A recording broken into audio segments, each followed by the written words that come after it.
여러분들의 교재 30페이지가 되겠네요. 드보라와 바락, 기드온,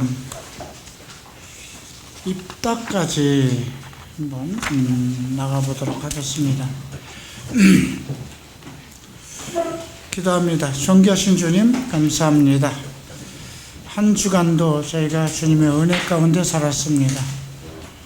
그럼에도 오늘 다시 주님 앞에 모여서 하나님의 말씀을 살피고자 하오니 이 시간에 주의 영으로 우리를 인도하시고 말씀을 가리키는 자나 듣는 자가 동일한 은혜를 얻게 하소서. 감사하며 예수 그리스도 이름으로 기도합니다. 아멘. 자, 지난주에 이제 여호수아까지 함께 살펴봤고요. 이제 사사기 속에서 이스라엘계 왕을 주시기 전까지 여호수아 이후에 그 지도자들이 있었어요. 그 지도자들을 사사라고 우리는 언급하고 있죠. 그래서 이 사사기 1장을 보면 여호수아가 죽은 후에 그 12지파에서 특별한 어떤 그런 힘 있는 사람이 등장하지 않았던 것을 볼 수가 있어요. 그래서 이제 가나안 족속하고 다툼이 있을 때 우리 중에 누가 먼저 올라가야 되겠습니까? 하고 하나님께 물으니까 유다가 올라가라, 이렇게 언급을 합니다. 그래서 그 당시만 해도 나름대로 어떤 특별한 통치자가 없이 하나님께 기도하면서 그 당시 세우는 사람을 통해서 이제 통치를 했던 것을 볼 수가 있죠. 그리고 나서 이제 문제가 생각하기 시작합니다. 그 주변에 그 가나안 족속들에게 계속해서 이제 공격이 시작되고 이제 하나님께서 세우신 그 사람들을 가리킴을 바로 따르지 않기 때문에 12장 16절에서 보면 여호와께서 사사들을 세우셨다, 이렇게 기록하고 있습니다. 판결자들, 재판관들이라는 뜻이죠. 그래서 노략자들의 손에서 그들을 구원하셨다, 이렇게 언급되고 있죠. 그래서 그 사사가 있을 동안에는, 하나님께서 세우신 사사가 있을 동안은 이제 외세의 압박에서 그들을 구원했는데, 또 다시 사사가 죽고 나면 또 외세들의 압박으로 문제가 생기고 또 그 백성들이 온전한 믿음 생활을 하지 않았던 것이 계속 이제 언급되고 있죠.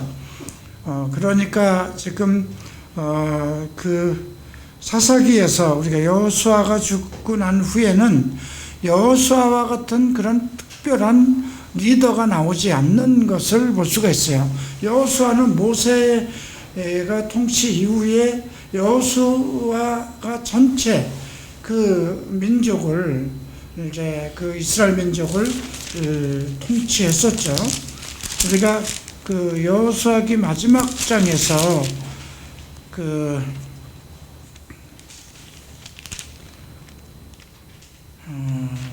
여호수아가 그 백성들에게 한 말을 볼 수가 있는데요. 여호수아 24장을 봅니다.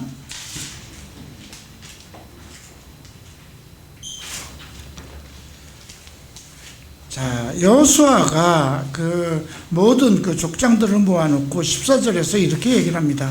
그러므로 이제는 여호와를 경외하며 온전함과 진실함으로 그를 섬기라. 너희의 조상들이 강 저쪽과 애굽에서 섬기던 신들을 치워버리고 여호와만 섬기라. 만일 여호와를 섬기는 것이 너희에게 같지 않게 보이거든 너희 조상들이 강저 쪽에서 섬기던 신들이든지 또는 너희가 거주하던 땅에 있는 아무리 족속의 신들이든지 너희가 섬길 자를 오늘 택하라. 오직 나와 내 집은 여호와를 섬기겠노라. 그러니까 너희가 선택을 하라. 오직 여호와를 섬겨라. 온전함과 진실함으로 여호와를 경외하고 섬기라. 그리고 모든 이 가나안 땅으로 오기 전이든 또 이쪽에 와서 어떤 신이라도 섬기지 말고 여호와만을 섬기라고 그러죠. 그러나 너희들이 그게 마땅치 않으면 무엇이든지 너희가 다른 신을 섬기라. 그러나 나와 내 집은 여호와를 섬기겠다. 이렇게 선언합니다. 그때 모든 백성들이 우리는 여호와만 섬기겠습니다. 이렇게 작정을 합니다. 자, 그리고 이제 29절에 그 눈의 여호수아가 110세에 죽습니다. 그리고 31절 보면 이스라엘이 여호수아가 사는 날 동안과 여호수아 뒤에 생존한 장로들 곧 여호와께서 이스라엘을 위하여 행하신 모든 일을 아는 자들이 사는 날 동안 여호와를 섬겼더라.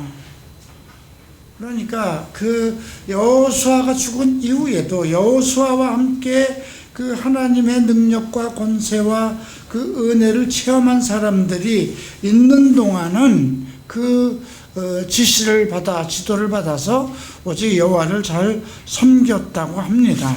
그러니까 이건 지금 무엇을 얘기하느냐면 이스라엘을 한 교회로 얘기했을 때 리더를 얘기하고 있습니다. 그죠? 아브라함의 하나님, 이삭의 하나님, 또 그 야곱의 하나님, 이렇게 하나님은 각 시대를 따라서 하나님의 택한 자를 통해서 자기 백성들을 지도해 오셨죠. 그것이 모세 이후에도 여호수아를 통해서 그리고 여호수아 이후에도 다른 장로들을 통해서 그렇게 치리했습니다. 그리고 나서 이제 사사기에 들어오면서부터 점점점 그 위력이 약해지기 시작합니다. 그래도 이제 그들이 하나님께 어떤 문제가 생길 때마다 이 문제를 누가 올라가서 해결해야 됩니까? 이렇게 물을 때 하나님께서는 그 유다가 먼저 올라가라.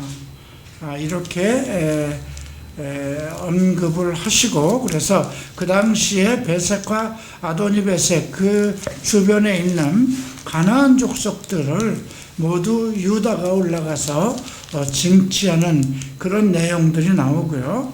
1장 13절에 보면 1장 12절 13절에 보면 특별한 그 갈렙이라는 대단한 사람이 나타나서 나름대로 이스라엘 백성을 이끌어가는 것을 볼 수가 있습니다.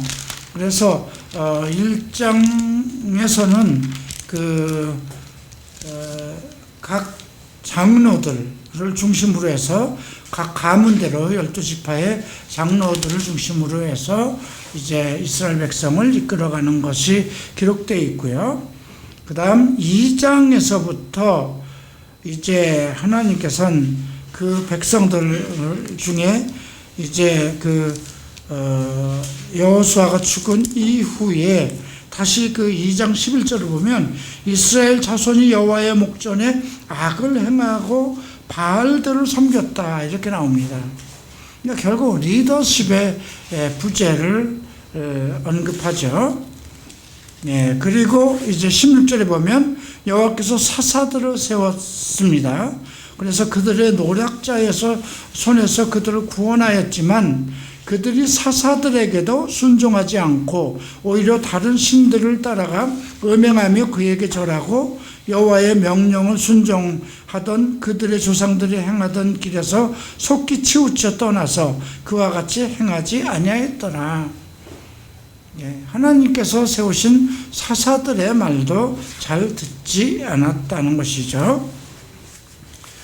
자, 자, 그리고 이제 3장에서 보면 세대가 바뀝니다. 예. 여호와께서 가나안의 모든 전쟁들을 알지 못한 이스라엘을 시험하려 하시며, 믿음의 세대는 바뀔 수밖에 없죠. 그래서 아브라함의 하나님, 이삭의 하나님, 야곱의 하나님이라고 하신 겁니다. 예. 그래서 아직 그들 태어난 사람들 중에 모세, 여호수아, 갈렙과 같이 그 나름대로 위대한 지도자들이 있었기 때문에 어떤 실질적으로 전쟁을 경험하지 못하고 편안하게 자란 그들이 이제 성장을 했어요. 근데 그들을 하셨다는 말씀이 언급됩니다. 그리고 이방, 가나안 족속과 헷 족속과 거기에 살던 7 족속들이 거주하면서 어떤 문제가 제일 먼저 생기냐면 6절을 보면 그들의 딸들을 아내로 삼으며 자기 딸들을 그들의 아내가 주고 그들의 신들을 섬겼더라.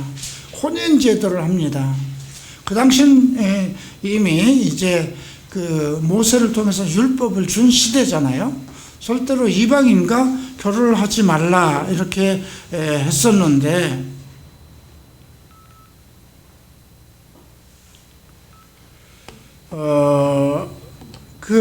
어쨌든 이방인들과 혼인을 하기 시작합니다. 그래서 7절 보면 이스라엘의 자손이 여호와의 목전에서 악을 행하여 자기들의 하나님 여호와를 잊어버리고 바알들과 아세라들을 섬겼다 이렇게 나오죠. 그러니까 지금도 우리 크리스찬이 해야 할 것은, 지금 이런 역사적인 사실도 봐서 가장 중요한 것은 그 리더들이 정말 하나님의 말씀에 순종하고 오직 여호와만을, 하나님만을 섬기느냐, 이것이 가장 중요하고요. 그러니까 믿음은 하나님의 말씀과 성령의 인도하심 속에 있어야 된다는 게 전제예요, 지금 신약에 와서는. 두 번째는 이제 잘못된 교리들을 받아들이지 않는 것. 근데 이제 혼인제도가 나오잖아요. 우리가 그래서 바울도 믿지 않는 사람과의 결혼에 대해서 언급을 하고 있습니다. 그래서 믿지 않는 자와 결혼을 하지 말라, 같이 멍에를 매지 말라. 그건 결혼제도와도 관계가 된 것인데, 그런 것들을 지금도 우리에게 동일한 그 리더십이 되는 것이고요. 근데 9절에 보면 갈렙의 아우 그나스의 아들 온니엘을 세웁니다, 사사로. 그리고 여호와의 영이 임하였다고 그랬어요. 그가 이스라엘 사사가 되어 나가서 싸워서 그 당시에 있었던 그 메소포타미아 왕 쿠산 리사다임을 이제 멸망을 시키죠. 그리고 40년 동안 온니엘 사사 밑에서 이제 평강을 누리게 됩니다. 근데 사사가 죽고 나니까 또 다시 이제 그 주변 국가들이 전쟁을 일으키죠. 그래서 이스라엘 백성들이 또 부르짖습니다. 15절에 보면. 그래서 구원자를 세웠는데 왼손잡이 에훗이라고 그럽니다. 예, 그래서 그를 통해서 또 이스라엘 백성을 이끌고 갑니다. 그리고 이제 그 후에 30절에 보면 모압이 이스라엘 수하에 굴복하며 그 땅이 80년 동안, 그러니까 사사들이, 하나님께서 세운 사사들이 사는 동안은 평안했다는 것입니다. 그리고 이제 에훗 후에 아넷의 아들 삼갈이 있었는데 그는 소모는 막대기로 블루셋 사람을 600명을 죽였다고 이렇게 언급되고 있습니다. 그러니까 농부 출신을 세웠어요. 그러니까 앞에서 보면 하나님께서 그 모세 이후에 보면 모세 밑에서 오랫동안 그 시종을 하면서 그 영적 훈련과 여러 가지 하나님의 믿음을 키운 그 여호수아를 통해서 통치를 하다가 그 이후에는 각 지파별로 이렇게 통치를 하십니다. 그러다가 이제 그들이 문제가 생기니까 사사를 세우는데 아까 얘기한 것처럼 그 왼손잡이도 세우고 또 목동도 이렇게 삼길처럼 목동도 세우고 이제 여러 사람들을 하나님께서 세우시죠. 이제 4장을 보면 에훗이 죽은 후에 또 가나안 왕 야빈이 이제 그 이스라엘 백성들 속으로 올라옵니다. 야빈은 철병거, 철로 만든 그 마차예요. 철마차로 생각하면 돼요. 900대를 가지고 있는 왕이었어요.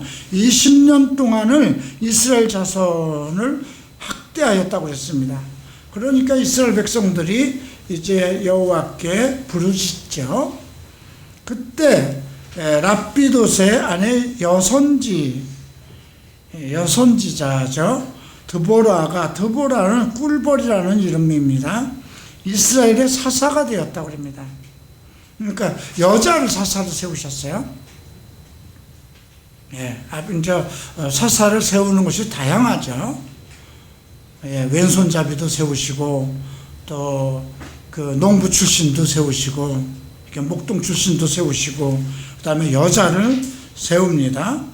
그래서 사사 그 드보라 밑에 와서 사람들이 이제 그 상담을 하고 재판을 받았습니다. 그때 이제 6절을 보면 아비노함의 아들 발락을 이제 부릅니다. 그래서 이제 하나님의 명령을 전하죠. 너는 납달리 자손과 스불론 자손 10,000명을 거리고 다볼산으로 가라. 야빈의 군대장과 시스라와 그 병거들과 그의 무리를 기손강으로 이끌어 내게 이르게 하고 그를 내 손에 넘겨주리라.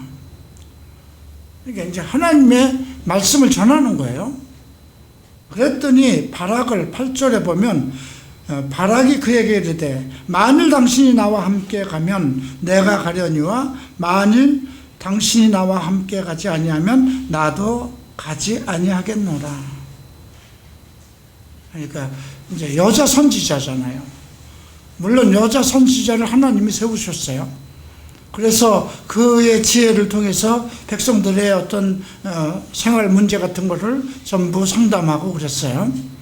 그래도 그 여선지 드보라는 그 하나님이 그 이스라엘 백성의 중에 그 남자 지도자를 통해서 일을 하시는 것을 원했기 때문에 바락을 세운 거예요. 그런데 바락이 당신이 함께 가지 아니하면 안 가겠다 이렇게 얘기를 하죠. 9절에 보면 반드시 너와 함께 가리라. 그러나 내가 이번 가는 길에는 영광을 얻지 못하리니 이는 여호와께서 시스라의 여인의 손에 파실 것임이니 라 하고 드보라가 일어나 바락과 함께 가데스로 간다. 자, 여기서 이렇게 보면 하나님의 의도는 남자를 통해서 이스라엘 백성을 리드하기를 원했던 거예요. 그럼에도 불구하고 바락이 당신과 함께 가지 않으면 그만큼 바락은 좀 쫌팽이였던 것 같습니다.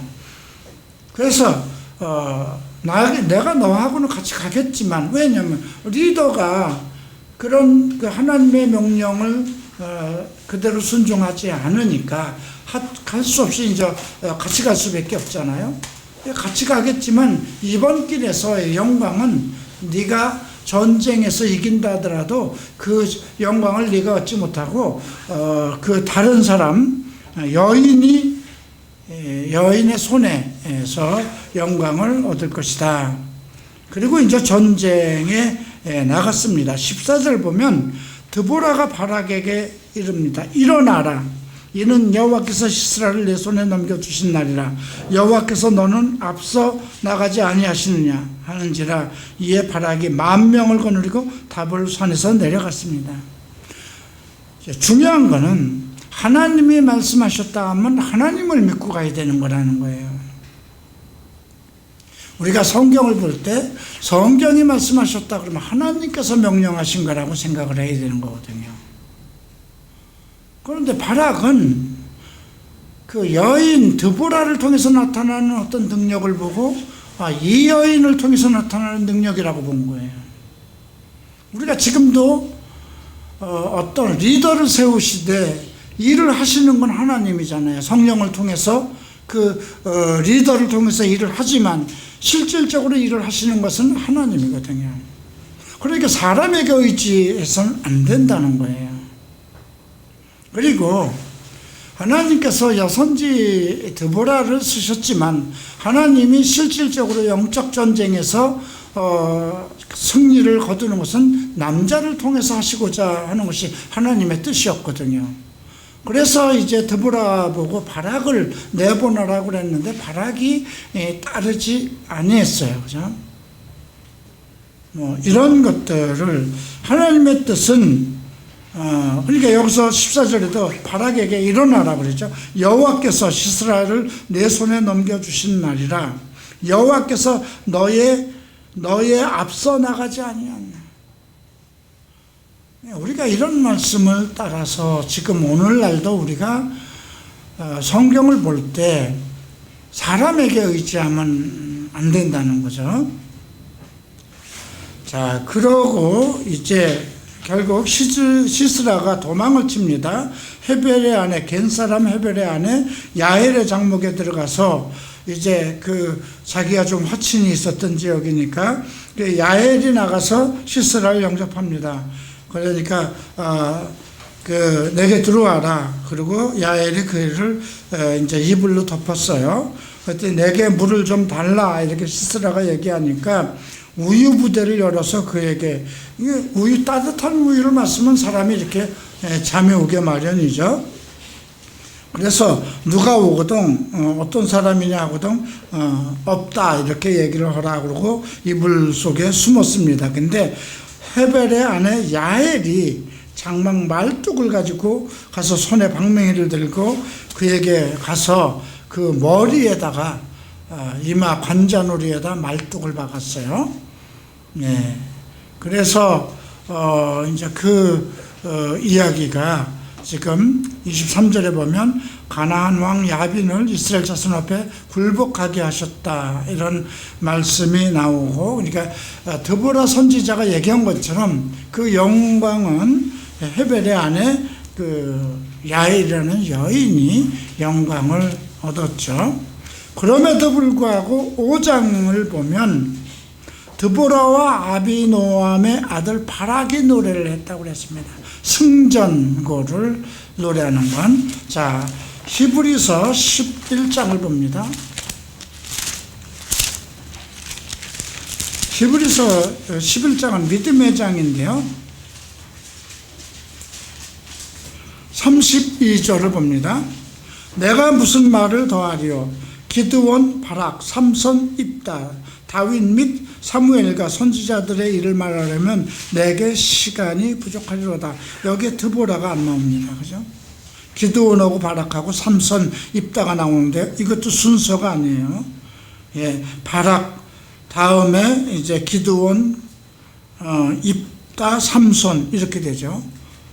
그러니까 이런 것을 지금 바울이 이것을 히브리서 기자가 이런 걸 쓰면서도 지금 어떤 역사적인 순서, 성경의 역사적인 순서의 중요함을 얘기하는 것이 아니에요.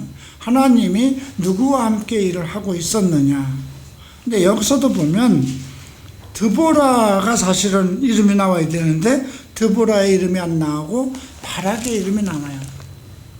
그래서 우리가 신약에서도 여인들이 예언하고 하는 것의 문제, 여인들의 가리키고 하는 문제에 대해서 이제 바울이 고린도서에서 얘기하잖아요. 여자의 머리는 남자요, 남자의 머리는 그리스도예요, 그리스도의 머리는 하나님이라는 영적 어떤 그러한 하나님이 영적 지배를 그렇게 언급하는 것을 볼 수가 있죠.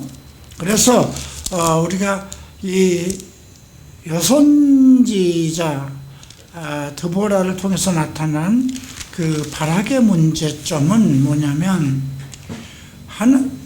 여선지자를 통해서 했어도 하나님의 명령이니까 하나님의 말씀을 따라서 임해야 되는데 사람에게 의존하는 그런 것들을 우리가 볼 수가 있죠. 그리고 하나님은 여선지자를 통해서 여선지자 드보라를 사사로 세웠다 할지라도 영광은 남자를 통해서 받기를 원하셨던 것. 자, 이런 것을 그래서 결혼을 해서도 자기 남편이 아무리 믿음이 없다 하더라도 여인들이 너무 나서서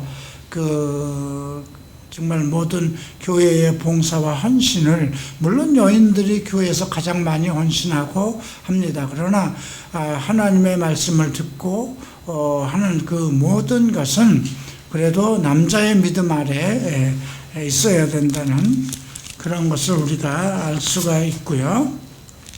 자, 그 다음에 이제 그 당시 이제 미디안, 아말렉 동방 사람들이 이제 그 6장에서 언급이 되고 있습니다.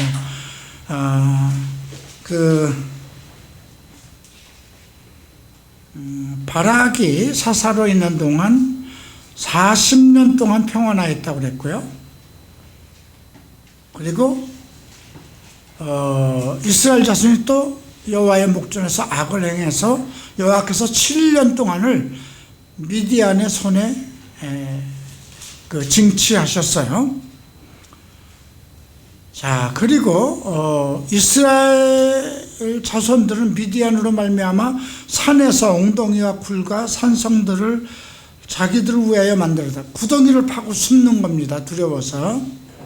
그리고 이스라엘이 파종한 때면 미디안과 아말렉과 동방 사람들이 올라와서 그 파종한 모든 것을 전부 다 없애기 때문에 굴 속에 들어가서 그냥 임시임시 먹을 것을 먹고 그렇게 살아가는 거죠.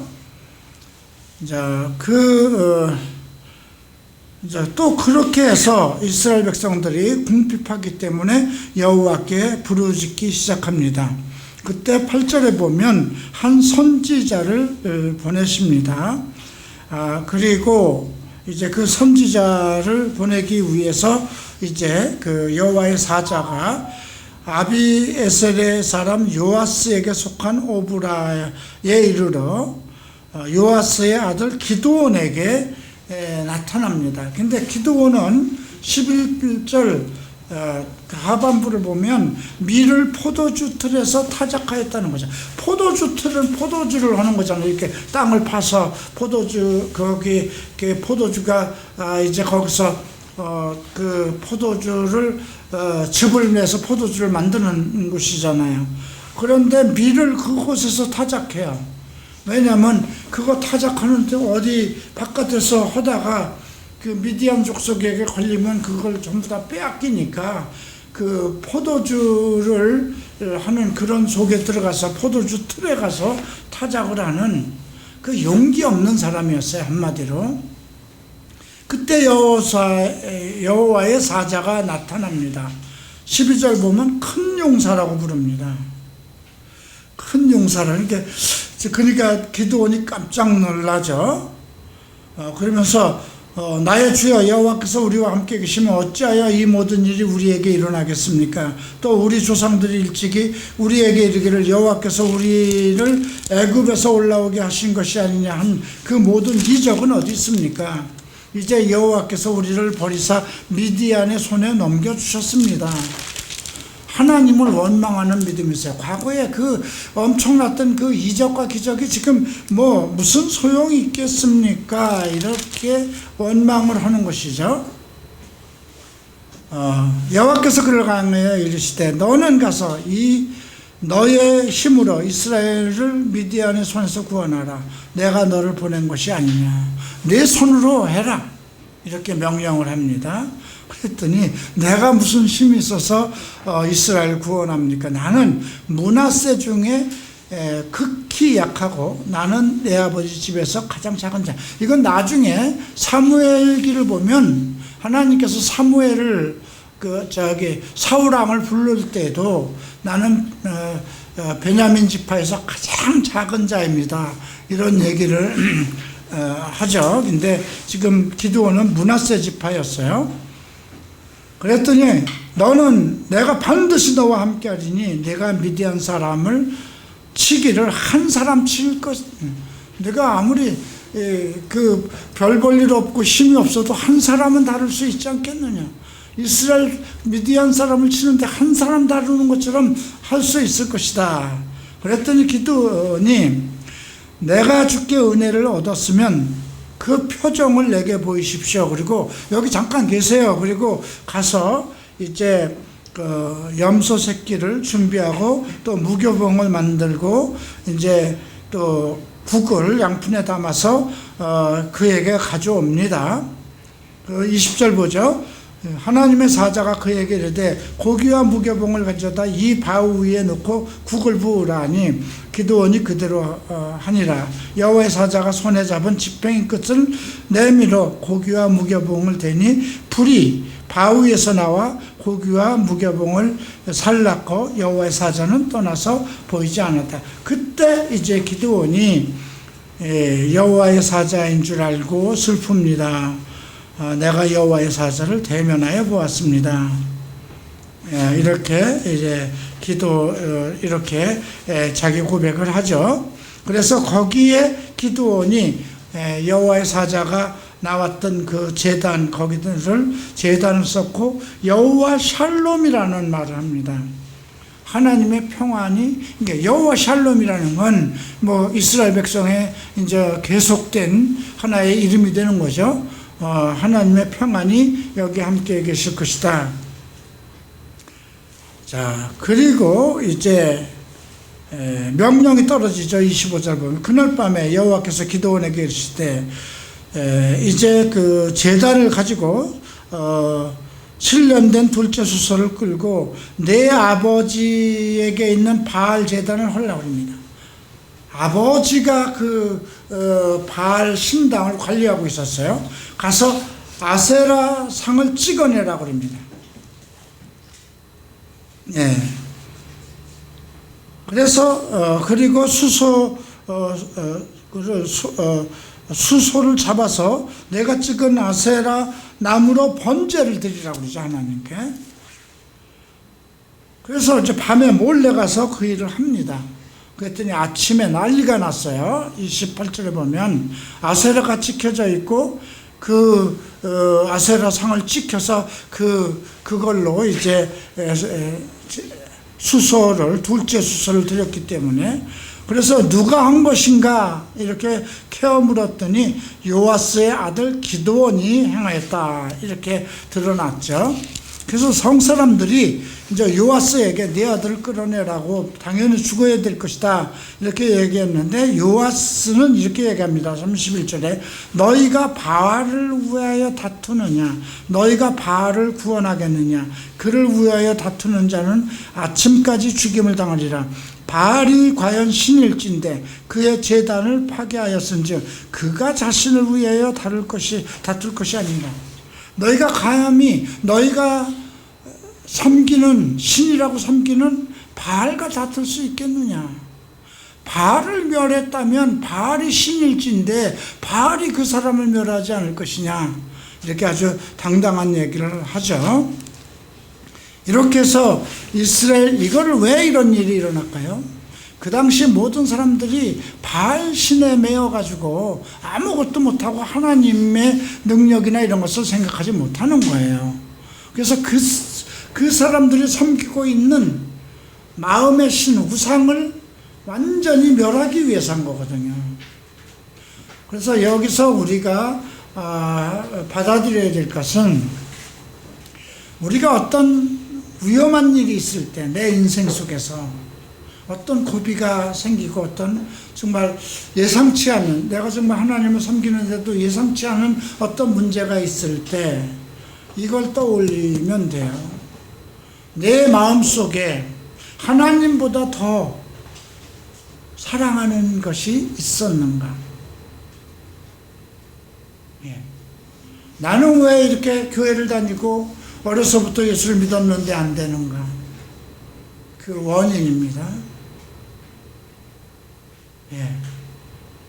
그래서 이 말씀을 여러분들이 내가 안 된 이유는, 하나님을 사랑하는데도 안 되는 이유는 하나님보다 더 사랑하는 우상이 있었구나. 그것을 찍어버리지 아니하면 안 된다는 그런 교훈을 여러분들이 삼아야 되고요. 자, 그래서 그날의 기드온의 이름이 여룻바알입니다. 바알을 찍어냈다고 해서 여룻바알이라는 별명을 줬습니다. 근데 이제 미디안 사람들이, 그 아멜렉과 동방 사람들이 함께 이제 쳐들어오죠. 34절 보면 여호와의 영이 기드온에게 임합니다. 그래서 이제 너는 아비에셀이 그 뒤를 따라 부름을 받았다, 이런 말이 있고요. 기드온이 하나님께 여쭙습니다. 내가 나를 통해서 이스라엘을 구원하려거든 양털 한 뭉치를 타당마당에 두리니 만일 이슬이 양털에만 있고 주변 땅은 마르면 주께서 말씀하신 것을 믿겠습니다. 그러니까 아침에 일어나니 그대로 됐어요. 근데 또다시 39절 보면 또다시 합니다. 여호와여 내게 노하지 마소서.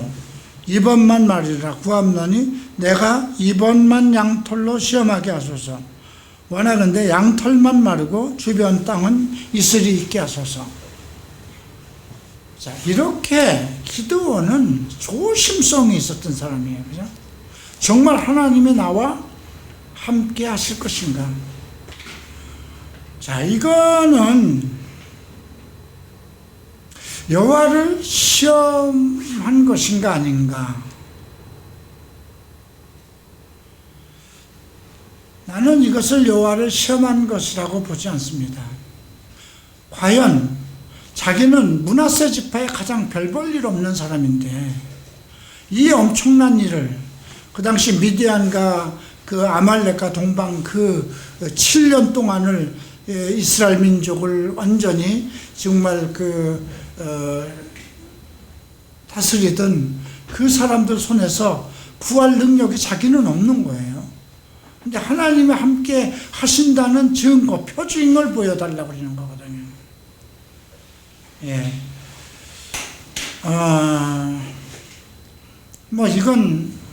이런 것은 있을 수 있는 것입니다. 그랬더니 그대로 되었죠. 그리고 이제 7장에서 여룻바알이 기드온과 함께, 기드온이 일단 내려갑니다. 근데 1만 명 이상이 따르죠. 예. 여기 3절에 보면 너무나 많은 사람들이 모였습니다. 그러니까 우선 3절에 보면 그 백성들 중에서 누구든지 두려워하는 자는 보내라, 이렇게 하나님 명령을 합니다. 그랬더니 돌아간 사람들이 2만 2천 명이 들어가고 남은 자는 1만 명이었어요. 그런데 하나님께서는 또 그 1만 명을 데리고 개울가로 가라고 합니다. 그리고 내가 너를 위하여 그들을 시험하리라. 그러니까 이 기드온은 하나님이 과연 나와 함께 하실 것이냐 아닐 것이냐를 표징을 통해서 알았어요. 그죠? 그런데 그 사람들은 기드온을 통해서 이렇게 사람이 모였지만 전쟁에 나갈 의욕과 힘도 없었던 거예요. 그래서 300명 중에 2만 2천 명이 나오고 남은 사람이 1만 명 정도 남았는데 그들도 사실 저 많은 사람들과 싸워서 이길 것이라는 생각을 갖지 않은 거예요. 그래서 그 사람들에게 가서 물을 먹게 하는데 개처럼 핥는 것처럼 물을 먹는 사람은 내보내라. 그리고 손으로 움켜잡고 손에다가 물을 떠서 먹는 사람들은 데리고 가라. 근데 그 10,000명 중에서 겨우 300명만, 나머지는 전부 다 개처럼 물을 마시고, 그 300명은 지금 전쟁터에 나가려고 지금 데리고 나온 거잖아요. 그런데 물을 먹더라도 앞을 주시하면서 마셔야 되잖아요. 그래서 이제 300명을 데리고 가는데 12절을 보면 그들의 숫자, 미디안과 아말렉의 숫자가 메뚜기처럼 많다고 그랬어요. 그런데 그들 속에서 어떤 꿈을 꾸었다는 꿈 얘기가 나오죠. 꿈에 보리떡 한 덩이가 미디안 진영으로 굴러왔는데 그것을 쳐서 무너뜨리고 위쪽에 그 장막이 쓰러지더라. 그의 친구가 대답하여 이르되 이것은 다른 것이 아니라 이스라엘 사람 요아스의 아들 기드온의 칼이라. 하나님 미디안과 그 모든 진영을 그의 손에 넘겨주셨느니라 하더라. 그러니까 하나님께서 그 진중 속에 이미 사람들의 그 마음과 하나님의 계획과 뜻을 알렸다는 것이죠. 근데 기드온이 그걸 듣습니다. 이 말은 뭘까요? 그때만 해도 300명을 데리고 그 엄청난 지금 그 메뚜기처럼 많잖아요, 상대가.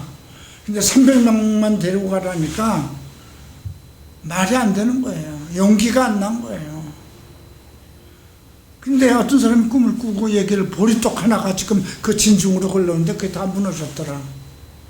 그랬더니 해석을 그렇게 하잖아요. 요아스의 아들 기드온의 칼이라. 하나님께서 그의 손을, 그걸 듣고 믿는 거예요. 자, 우리가 이런 것들이 예수님 시대에도 있었어요. 예수님 부활한 것을 막달라 마리아나 엠마오로 가던 주대자가 얘기했을 때 제자들이 믿지 않았죠. 그 예수님도 믿음이 없는 완고한 자라고. 그러니까 그런 말씀을 들을 때, 이것이 하나님께 나에게 주시는 말씀이라는 어떤 그런 것을, 그런 생각을 가질 수 있어야 된다는 거죠. 왜 이 사람들에게, 전혀 관계없는 사람, 이 사람들에게 이런 꿈을 꾸게 하셨고 그 꿈을 해석하게 하셨을까? 그래서 이제 기드온이 300명을 셋으로 나눕니다. 그것도. 그리고 나팔과 비낭아리를 들리고 횃불을 감추게 합니다. 자, 그리고 이제 내가 하는 대로 너희도 그렇게 하고 나를 따르는 자가 다 나팔을 불거든 너희도 모든 진영에서 나팔을 불며 이르기를 여호와를 위하라, 기드온을 위하라. 여호와를 위하라, 기드온을 위하라 이렇게 얘기하죠. 왜 그럴까요?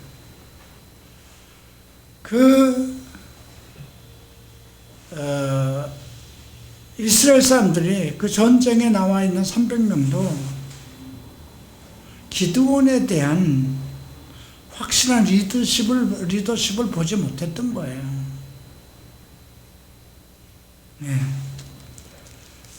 그래서 여호와를 위하라, 기드온을 위하라, 나를 위해서 기도해 주라 이런 뜻이죠.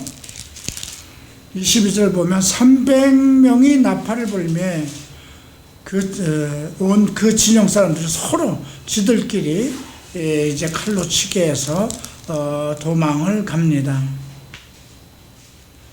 그리고 이제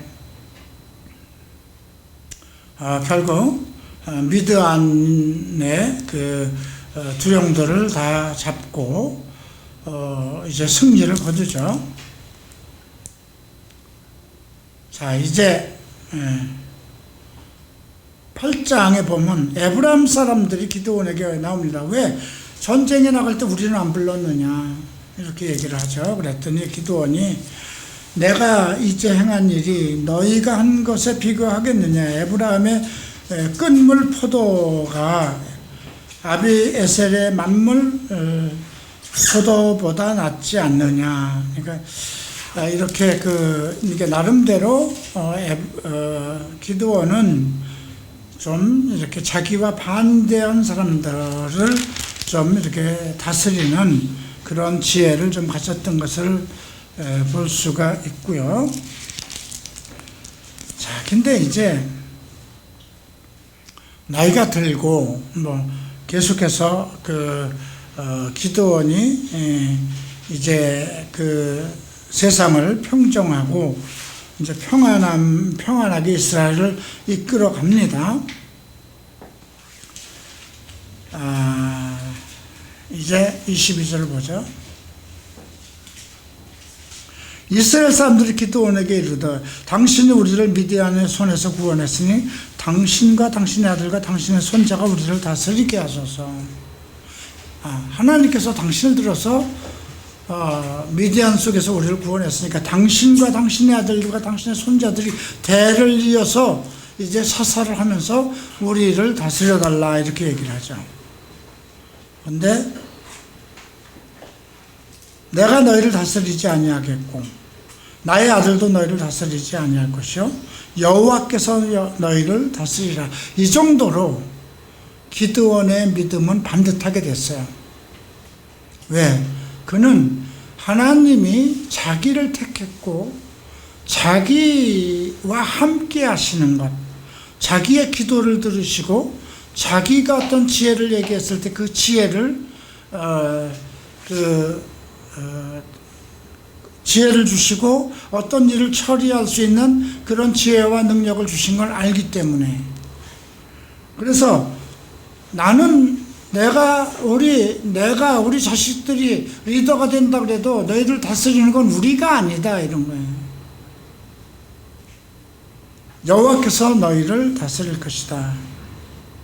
그런데 요청하는 일이 있습니다. 내가 너희에게 요청할 일이 있다. 이는 그들이 이스마엘 사람들이므로 귀머거리를 가지고 있었어요. 그래서 그 금귀걸이 놔주면 안 되냐? 그러니까 가져옵니다. 탈취한 귀걸이를 가져오니까 기드온이 요청한 금 귀걸이의 무게가 금 7,100세겔, 엄청나죠? 그 초승달 장식과 폐물과 미디안 왕들이 입었던 자색 의복과 그런 낙타털, 아주 귀한 것들이 있죠. 근데 기드온이 그 금으로 에봇을 하나 만들어. 에봇이라는 건 대제사장이 입는 하나님 앞에 예배를 드릴 때 입는 옷입니다. 자기는 이스라엘의 통치자가 되지 않겠다. 오직 여호와가 다스릴 것이다. 말은 이렇게 했는데 지가 돈에 이끌려가는 거예요. 그죠? 재물에 이끌려가는 겁니다. 그리고 금으로 예봇을 만들었다는 건 보는 사람들을, 원래 에봇은 베옷으로 만든 거잖아요. 그죠? 근데 금뭇으로 만들었다는 건 사람들에게 어떤 큰 재물이 보여주는 어떤 위적, 이런 것들을 보여주는 거죠. 그래서 28절 보면 기드온이 사는 40년 동안은 평안하였는데 이제 문제가 생기죠. 그러니까 앞에서 27절 봅니다. 기드온이 그 금으로 에봇을 하나 만들어 자기의 성읍 오브라에 두었더니 온 이스라엘이 그것을 음란하게 우려함으로 그것이 기드온과 그의 집에 올무가 되었다. 말은 나와 우리 자손은 너희를 다스리지 않고 여호와가 다스릴 것이다 했는데, 금 예봇을 어떤 의도로 했는지 모르겠지만 금 예봇을 만들었어요. 근데 그것을 보고 음란하였다는 거죠. 재물이 결국은 재물이라는 것은 하나의 우상이니까 그 집에 올무가 되었다고 합니다. 또 하나의 잘못은 무엇일까요? 30절에 보면 아내가 많았다고 그랬습니다. 그래서 그 몸에서 낳은 아들이 70명이었고 또 세겜에 첩이 하나 있었는데 아비멜렉 낳았어요. 그런데 이 첩의 아들이 기득권을 잡습니다. 이제 그 33절 보면 기드온이 죽음에 이스라엘 자손이 돌아서서 바울을 따라 음행하고, 그래서 하나님께서 그들을 그리고 이제 9장에 보면 여룻바알의 아들 기드온이죠. 여룻바알은 아들 아비멜렉이, 그러니까 이름 자체를 여룻바알이라는 이름을 가진 것도 잘못이에요. 그죠?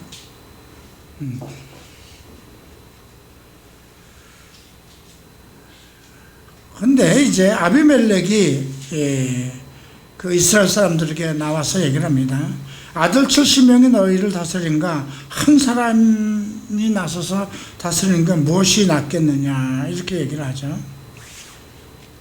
근데 결국은 그 아비멜렉이 그 70명의 아들들을 다 죽입니다. 그 24절 보면 여룻바알의 아들 70명에게 저지른 포악한 일을 갚되, 지금 아비멜렉이 22절에 보면 3년 동안 아비멜렉이 다스렸고, 아비멜렉은 그 70명들을 전부 다 이렇게 그 죽이죠. 그래서 그 원수를 결국은 또 갚게 됩니다. 그 이제 9장 52절 보면 이제 전쟁터에 나갔는데요. 아비멜렉이 망대 앞에 이르러 공격하며 망대의 문에 가까이 나가서 그것을 불사르려 하니 한 여인이 맷돌의 짝을 아비멜렉의 머리 위에 내려서 그의 두개골을 깨뜨렸다. 그 이유를 들어서 56절에 이렇게 언급하고 있습니다. 아비멜렉이 그의 형제 70명을 죽여 자기 아버지에게 행한 악행을 하나님이 이같이 갚았다. 그리고 세겜 사람들이 모든 악행을 하나님이 그들의 머리 위에 갚으셨으므로 여룻바알의 아들 요담의 저주가 그들에게 임했다. 원래는 여룻바알 기드온의 아들 중에 그 이끌어갈 그 아들 중에 요담이 있었죠. 근데 다 죽이었어요. 그래서 요담이 죽기 전에 그 저주를 한 거죠. 근데 그대로 이루어져서 아비멜렉이 그 여인이 던진 돌짝에 죽었다는 것입니다. 오늘 이걸 통해서 기드온이 그렇게 정말 하나님 조심성 있게 하나님이 어떤 명령을 해도 이게 사실일까 하나님의 말씀을 그대로 믿고 따른 것이 아니라 그 표징을 보고 사실은 그 하나님을 믿어갔어요. 그런데 나중에 이렇게 어떤 재물과 자기의 권위를 이렇게 세우려고 했을 그걸로 인해서 올무가 되고 또 여인들을 많이 두었다는 것이죠. 그걸로 인해서 자식 간의 분쟁이 일어나는 그런 그 내용이 기록되어 있습니다. 자, 그래서 이것도 우리가 오늘날 개척교회 모든 목사들이 참 대형교회 목사들 상당히 어렵게 시작했어요. 여의도 순복음교회도 그렇고 명성교회도 그렇고 사랑의 교회도 그렇고 한국에는 다 그 대형교회의 시작이 상당히 어렵게 시작했어요. 그 초대 그 개척자 목사들이. 근데 다 문제가 생긴 것은 재물 때문이에요. 그죠? 재물돈. 지금 우리가 기도원을 통해서 주는 건 그들도 상당히 조심성 있고 하나님의 말씀을 따라서 그렇게 섬겼지만 결국 그들 마음속에 다들 그러죠. 자식들에게 안 줄 것이다. 그런 말들을 해요. 근데 결국 자기 집안에 금으로 우상을 만들어내는 거죠.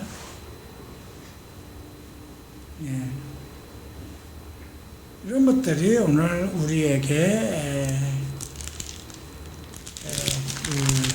교훈이 됩니다. 입다와 삼소는 다음 주에 하도록 하겠습니다. 그래서 우리가 구약에 나오는 모든 일들이나 오늘날 우리가 교회나 똑같은 거예요. 지금 지도자들을 통해서 나타나는 리더십, 그들의 문제점은 무엇이었느냐, 그들이 실패한 것은 무엇이었느냐. 바락의 경우는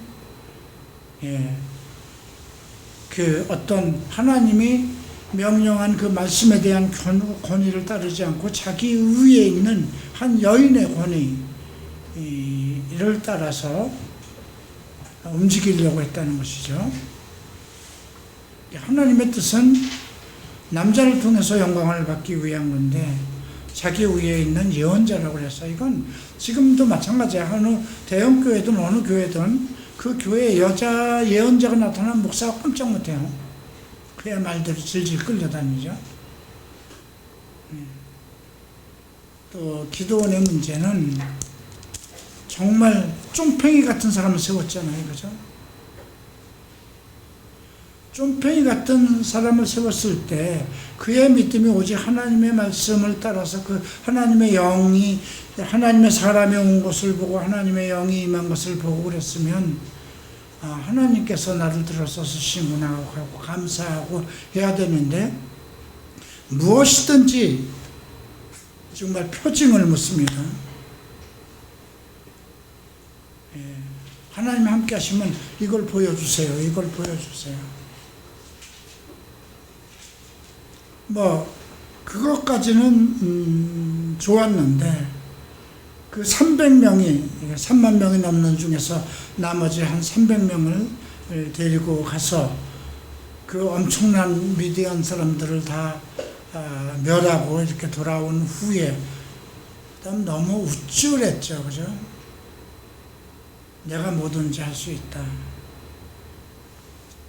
그래서 그 이스라엘 사람들이 당신과 당신의 아들과 손자들이 우리를 다스리게 대를 이어서 쭉 당신이 왕이 되십시오 그랬는데 아니다. 나와 우리 자식들은 당신들을 안 가르칠 것이다. 여호와가 당신을 잘 것이다. 말은 그렇게 했어요. 근데 자기 집안에 금신상을 세워두죠. 자기의 거룩함을 그리스도의 하나님의 거룩함을 백성들에게 나타나지 못하고 또 너무나 많은 여자들을 첩으로 두고 그래서 너무 많은 자식들을 두고 우리가 히스기야 왕도 그랬잖아요. 하나님의 표징이 나타나는 표징을 보여주셔서 내가 다시 하나님의 전에 나간다는 표징이 무엇입니까? 15년 더 살 것이다. 해시계를 앞으로 15도 가게 하라, 뒤로 15도 가게. 앞으로 가는 건 능히 할 수 있으니까 뒤로 가게 해주십시오. 이렇게까지 하나님의 표징을 묻잖아요. 그리고 생명이 15년간 연장이 됐는데 하나님께서 주신 그 모든 것을 자랑하잖아요. 그죠?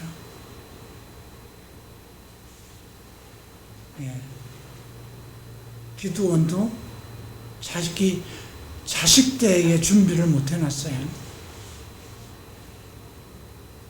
자, 이런 것들이 우리에게 오늘날 우리 교회에도 동일하게 적용되고 구약의 말씀이나 신약의 말씀이나 하나님의 리더십은 동일하다는 것입니다. 자, 질문 있으면 질문하세요.